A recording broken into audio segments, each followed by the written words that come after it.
Hello guys, Greg back with another video on the channel. It is all killer, no filler. So today I'm doing a watch video. I'm doing my state of the watch collection for 2024.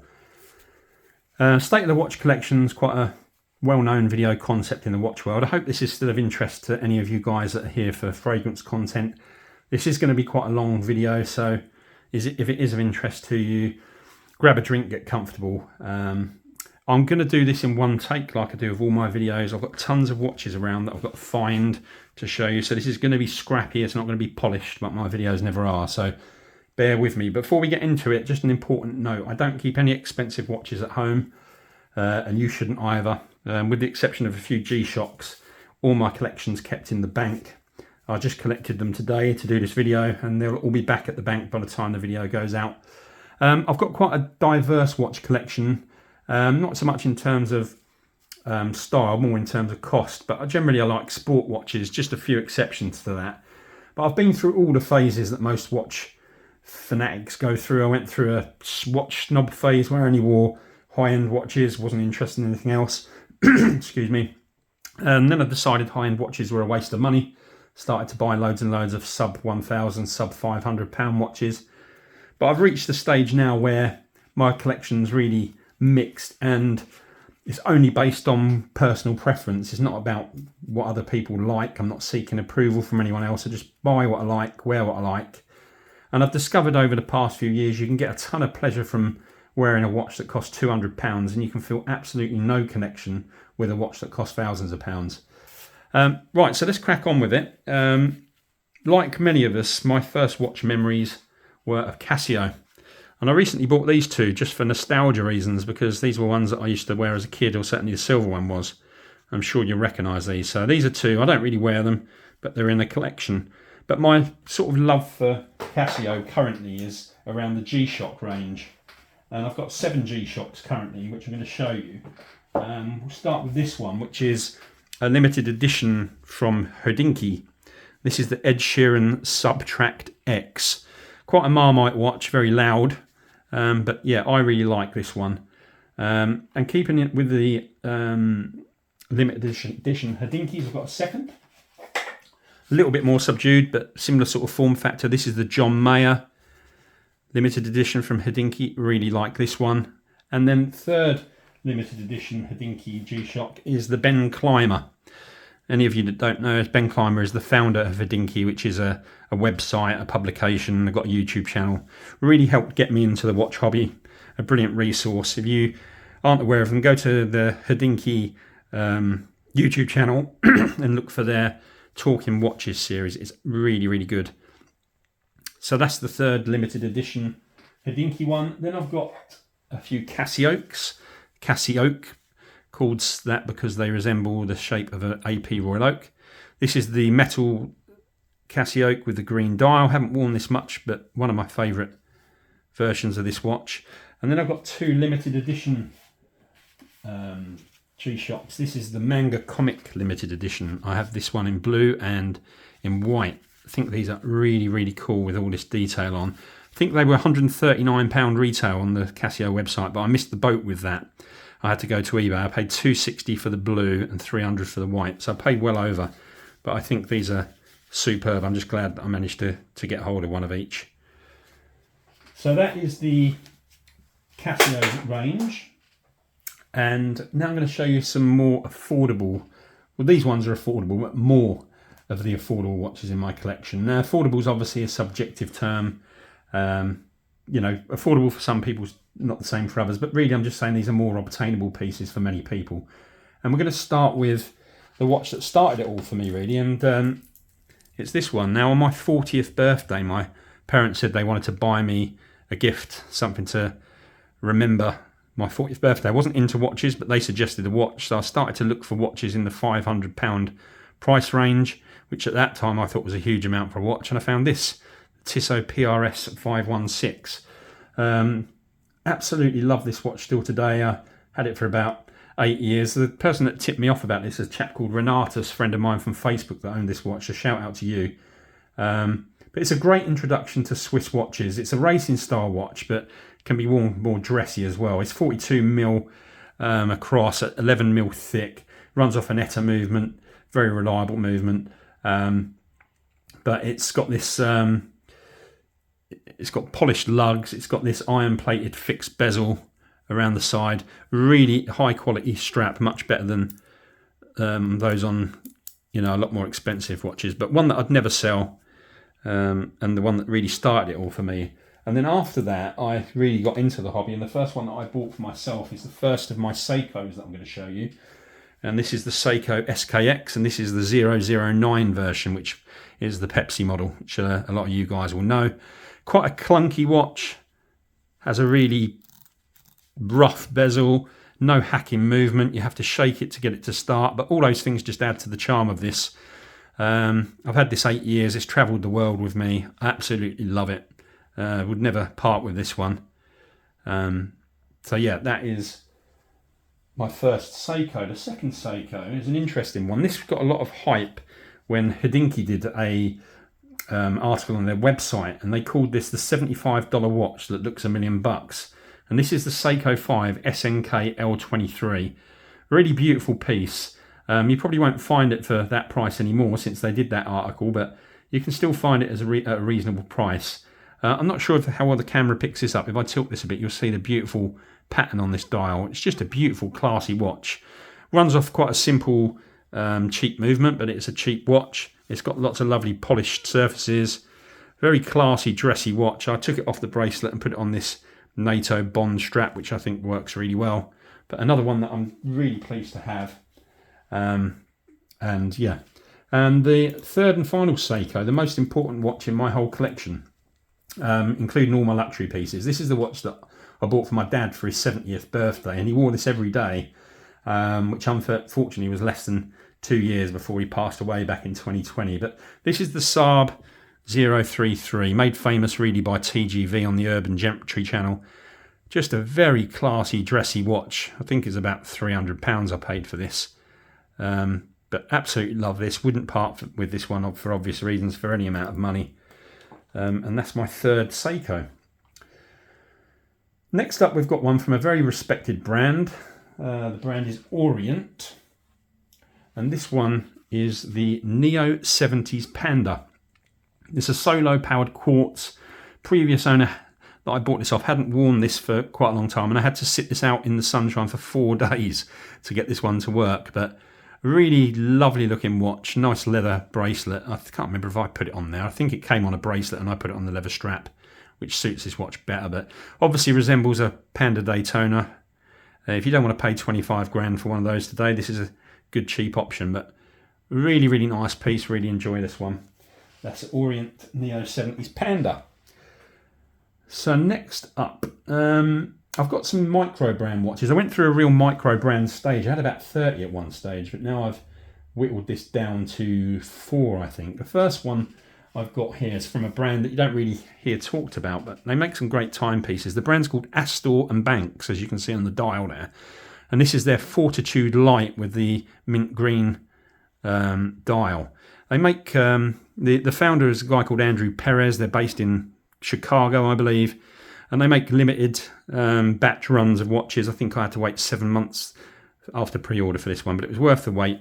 Came on a bracelet, but I prefer it on different straps. Is quite a strap monster, this one, and I switched it out onto that.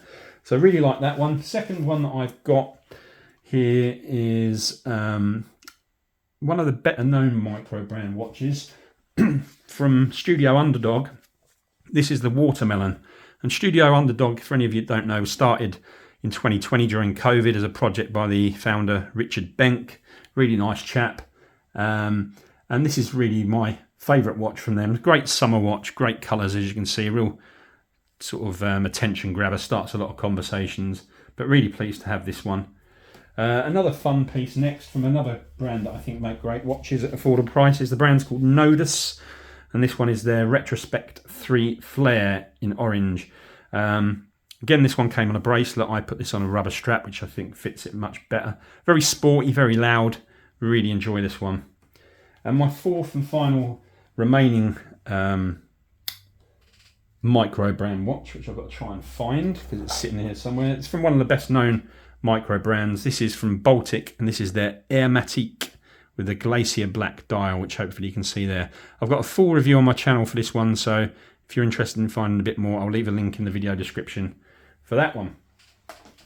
So we're now going to look at some more sort of luxury watches. I'm going to start with my favourite brand, which is Breitling, and I'm going to go through some of those. So let's find where they are. We'll start with really the flagship Breitling, which is the Navitimer. I always struggle to get the light right on these videos, but hopefully you can see that beautiful green dial. This is the 46mm Navitimer. It is a beast. You can get these in 41mm, 43 as well. But the Navi was originally produced for the Aircraft Owners and Pilots Association in the USA in 1952, and it was made available for sale in 1954. I chose this one particularly because I love the dial. There's also a beautiful salmon dial, which was a very close second, but I opted for this one. It is a beast at 46. It won't be for everyone, but as I say, there are smaller versions of this one. Next one. This is one of my favourite watches in my whole collection. I've spoken about this one before on the channel. A bit of a Marmite watch, this one. This is the Breitling Chronomat 44 in steel and gold. A real beast of a watch, real statement piece, but I love it. I wear it for myself. I don't care what anyone else thinks or says. And yeah, it's just one that I really love. Next one we have, I'm going to find where I've put it. This is the Breitling Super Ocean Heritage. And again, hopefully you can see I've opted for the beautiful green dial on this one. Love this watch. I think this Milanese style strap really complements it. Very classy, big piece, 42mm I think this one is, but it doesn't wear particularly big. And my next Breitling, this along with another watch that I'm going to show you shortly, is my most worn watch currently. I really enjoy this. This is the Super Ocean 44, beautiful turquoise dial. This watch was inspired by a vintage Breitling, which was called the Slow Motion, which was from the 1960s. That was a follow-up on from the original Super Ocean that was released before that. And it's really, in my opinion, was the Super Ocean was always Breitling's answer to the Rolex Submariner. It was their premium dive watch. This particular one on the rubber strap, I paid, well, I didn't pay, but the retail is $4,300, but always get a little bit of a discount if you can on Breitling's. But this comes in various dial colours, different size options, from 36mm up to the 44 that I've got here. The dial's quite unusual. It's got this large chapter ring around the outside that you can see, and then the main part is in the turquoise. It's got the large squared applied polished hour markers, and one thing that a lot of people don't like, it's got this large square here on the minute hand, which puts a lot of people off this watch. But the Slow Motion was designed around the purpose of having maximum legibility for divers, and that's what this is inspired by. It's got a ceramic inlaid bezel, really high quality feel, wears very well. It doesn't wear like a 44, so I think you could get away with it with a bit more of a small wrist as well.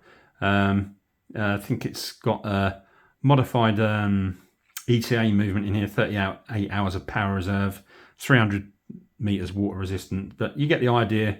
I think it's a great offering at the price point compared to other watches in this sort of bracket. But yeah, I wear this one almost as a daily, with one other watch that I wear an awful lot at the moment. And then my final Breitling that I've got, this is one of their more recent releases,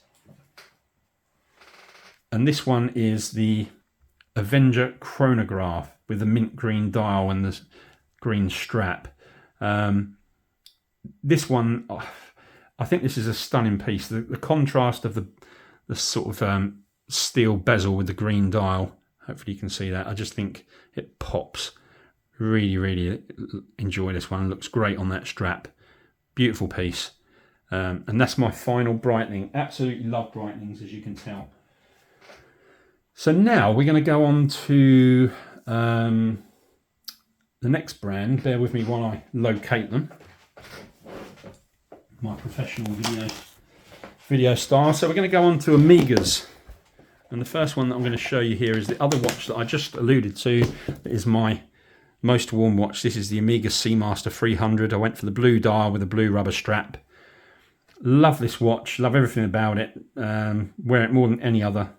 Love the history, love the style, love how it wears. It's an extremely comfortable watch. And since we're talking about comfortable, we'll now go to the most uncomfortable watches. And we've got here my two Seamaster Ploprofs or Ploprofs. These aren't easy to wear. They're beasts. They're 55mm across. Long since discontinued. Got the black one here, white one with the official strap, which we call a koi carp. You do get watch fatigue wearing this, but I don't care. I just think they're stunning. Hard to find. Took me a lot to find these two watches because they're not in production anymore. But well worth the search, and two of the favourite pieces in my whole collection. So that's my Omegas. So another brand that I used to own a lot of watches from, but now I only own one from. I'm just going to reach over and grab the next box. And the brand is Tudor, and I only have one left. I've sold all the others, and it's more of a vintage piece. This is a 1999 model. The watch actually came out in the 70s, but it's the Tudor Prince Chrono Tiger Woods edition. Bears a resemblance obviously to the Rolex Daytona. It's a chunkier watch than the Daytona, so it works better for people like me with a larger wrist. You know, if you find the Daytona a bit small, this one would suit better. Originally, the model came out in 1976. It's a self-winding chrono. It's got the I always forget these. It's the Valju 7750, I think, is the movement. I paid $5,000 for this watch about 3 years ago. I think it's probably still worth about the same. So about a fifth of a pound of Daytona. And for me, it's rarer. It's got a bit more charm, a bit more character than a Daytona. So that is my only Tudor. And now we'll go on to the next one, which is, I've got to find it. Where are you? Where are you? Ah, yeah. So I've got one here from the brand Longines. This is a limited edition watch, no longer in production, no longer available. And this is the Longines Heritage 1935. And I bought my first one of these 6 or 7 years ago when I first got into the hobby. And silly, like many of the watches, I sold this one. And I really struggled to find it again. But it's a very classy design. Obviously a pilot's watch, but can be worn more dressy. But I just love the form factor. I love everything about the design of this watch, even down to the strap, which is really comfortable. But it's my only Longines watch, but really, really like it. So next we're going to look at Rolex.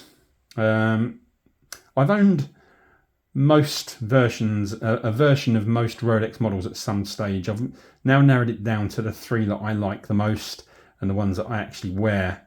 And the one that I currently wear the most is this one, which is the Yachtmaster 40 with the blue dial, which will try and capture a bit better. And then the contrast in red secondhand. Really, really enjoy this watch. Overlooked, really, this model by two watches that I'm actually going to show you next. But it's the only watch that I've got from an authorised dealer. And that authorised dealer's since become a really good friend of mine. So really important watch to me, this one. Really, really like it. And next up we have, if I can find it, bear with me. Yeah, so next up we've got the Submariner, and I've got the green dial version known as the Hulk. Needs no introduction to any watch fans. Submariner's pretty much the perfect watch for me. It looks great, wears great, it's granite tough. You don't have to baby these watches. You can beat them up and they just keep going. You know, a sub can be worn on the beach, at the gym. You can wear it to a black tie event. So versatile. And if I was a one watch guy, I'd probably just go for a sub. And then my third and final Rolex is a GMT, and this is the amazing Pepsi GMT on the Jubilee strap. GMT range came into production in the 50s. The movement's been upgraded in the more recent models. It's now got a 72-hour power reserve. Cosmetically, apart from the bracelet changes, there's just this very small change on the dial where the Rolex logo has been added in between the words Swiss and made at the bottom. You hopefully can see there. But other than that, essentially this is the same as the previous version. Any of you that don't know about the history of the GMT, originally it was designed for pilots from Pan Am Airways so that they could keep time in 2 time zones. So it's got the second hour hand and also the numbering around the bezel to be able to do that. Don't use any of that stuff, just think that the watch looks great. I just love it.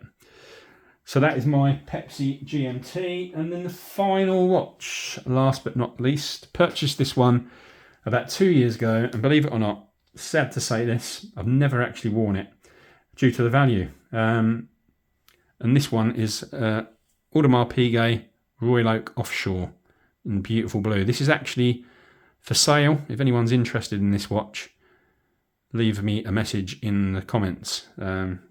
It's a beautiful piece. I think somebody else would get more enjoyment out of it than me. I don't really have occasions for this watch. I bought this from my friend Spencer at BQ Watches. If you're looking for any luxury watches, hit Spencer up at BQ. Say Greggy Boy sent you. They'll look after you there. But this one's quite rare. It was a boutique exclusive model. It was only produced for 2 years, I believe. Combination of ceramic and titanium. It's got white gold hands, numerals, and the AP logo on the dial. And the dial, stunning. It fades from sort of blue to black at the outer edge. Not sure how well you can see that. But yeah, just an absolute beautiful watch. Wish that I had occasion for it, or wish that I felt more confident wearing it, but I just don't. So that's why this one's going to go. So there you go, guys. That's it. That's my watch collection as of August 2024. Thanks a lot for watching. Please give a thumbs up if you enjoyed the video. Please hit the notification bell to find out when I upload any more fragrance or watch content. And if you're not subscribed to my channel, please do. Thanks again, guys. See you all soon with another video. Cheers.